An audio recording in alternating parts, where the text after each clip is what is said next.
का 12 सॉल्यूशन यानी brilliant topic है। इसके अंतर्गत परासरण की परिभाषा क्या है। देखिए, जैसे गैसों में विसरण होता है, विसरण में क्या होता है कि हर तरफ गैस की सांद्रता बराबर हो जाती है, विलेय अणु विसरित होते रहते हैं। उसमें खास बात यह है कि अर्धपारगम झिल्ली की जरूरत है और परासरण में अर्धपारगम झिल्ली की जरूरत पड़ती है, आवश्यकता होती है। परासरण में लिखा है एक अर्धपारगम झिल्ली से होकर एक शुद्ध विलायक विलयन अथवा एक तंग विलयन से सांद्र विलयन विलायक कणों का स्वतः प्रवाह परासरण कहलाता है। यानी कि अर्धपारगम झिल्ली सेमी परमेबल मेम्ब्रेन अर्धपारगम झिल्ली एक ऐसी युक्ति है जो अपने से होकर विलायक के कणों को तो गुजरने देती है, लेकिन विलेय के कणों को गुजरने नहीं देती। इसमें अर्धपारगम झिल्ली जंतु एवं वनस्पति कोशिकाएं बनाई होती हैं। ये प्राकृतिक भी होती है, कृत्रिम भी होती है। जैसे कॉपर फेरोसाइनाइड की कृत्रिम झिल्ली हमें बनाना है तो एक सरल पात्र लेकर के उसमें कॉपर फेरोसाइनाइड के कणों को अवक्षेपित कराते हैं। इस प्रक्रिया के द्वारा इलेक्ट्रोलिसिस जो है उसके द्वारा हम उसमें प्रक्षेपित कराते हैं। तो परासरण में अर्धपारगम झिल्ली का बहुत बड़ा योगदान है। अगर हम विलायक और विलयन को अर्धपारगम झिल्ली से अलग करते हैं तो विलायक के कण अर्धपारगम झिल्ली से होकर विलयन में चले जाते हैं और जब दोनों तरफ की सांद्रता बराबर हो जाती है तो प्रवाह रुक जाता है। उसी तरह से दो विलयन में एक सांद्र एक तन विलयन को अर्धपारगम झिल्ली से अलग कर दें तो तन विलयन से विलायक के कण सांद्र विलयन की ओर प्रवाहित होने लगते हैं। इस क्रिया को परासरण कहते हैं। इसका सबसे अच्छा उदाहरण हम अंडे को लेकर देख सकते हैं। हम जानते हैं कि अंडे की जो बाहरी खोल होती है कैल्शियम कार्बोनेट की होती है, उसके अंदर अर्धपारगम झिल्ली होती है।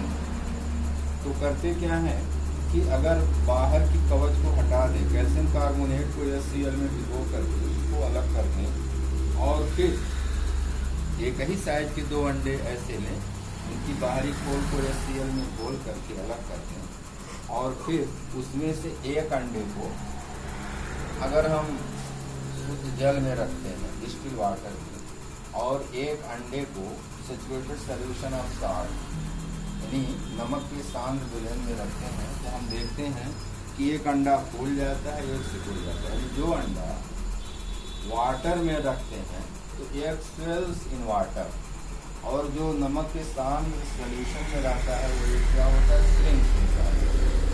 ऐसा इसलिए होता है कि जो अंडा हम इसमें रखे हैं आसुत जल, तो आसुत जल विलायक है और अंडे के अंदर का घोल सांद्र है। ये विलायक का कण सेमी परमेबल मेम्ब्रेन से होता हुआ अंदर चला जाता है और अंडा फूल जाता है।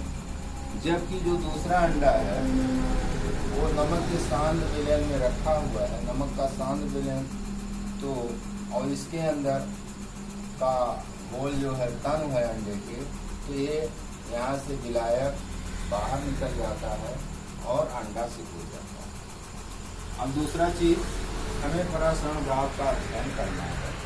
तो परासरण दाब होता क्या है ये समझना है। लिखा है कि किसी निश्चित ताप पर एक विलयन के परासरण दाब को उस जल स्थैतिक दाब के बराबर माना जा सकता है। निश्चित ताप पर एक विलयन के परासरण दाब को उस जल स्थैतिक दाब के बराबर माना जाता है जो विलयन को अर्धपारगम झिल्ली द्वारा विलायक से अलग करने पर उत्पन्न होता है तथा परासरण प्रक्रिया को रोकने में पर्याप्त होता है।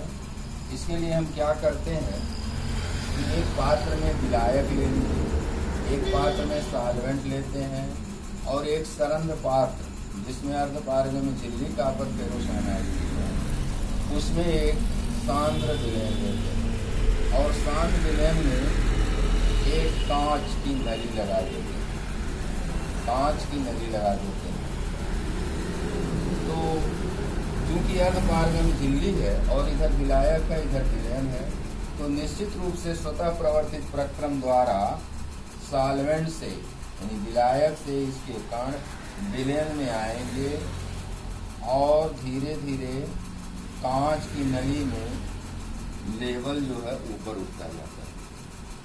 और इसको इस तरह छोड़ दें तो हम देखते हैं कि कांच की नली में लेवल कुछ निश्चित ऊंचाई पे जाकर रुका रहता है, अर्थात ऐसी स्थिति में परासरण क्रिया रुक जाती है।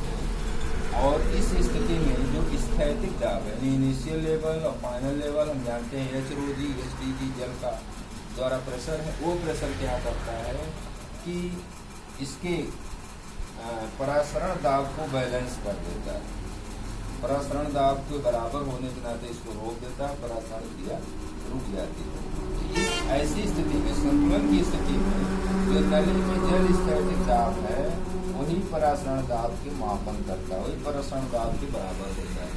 तो परासरण दाब वही है कि निश्चित दाब पर विलयन का परासरण दाब जल स्थैतिक दाब के बराबर होगा, जो तब उत्पन्न होता है जब विलयन को अर्धपारगम झिल्ली से विलायक से अलग करने पर उत्पन्न होता है। और यही दाब परासरण प्रक्रिया को रोकने के लिए भी पर्याप्त होता है।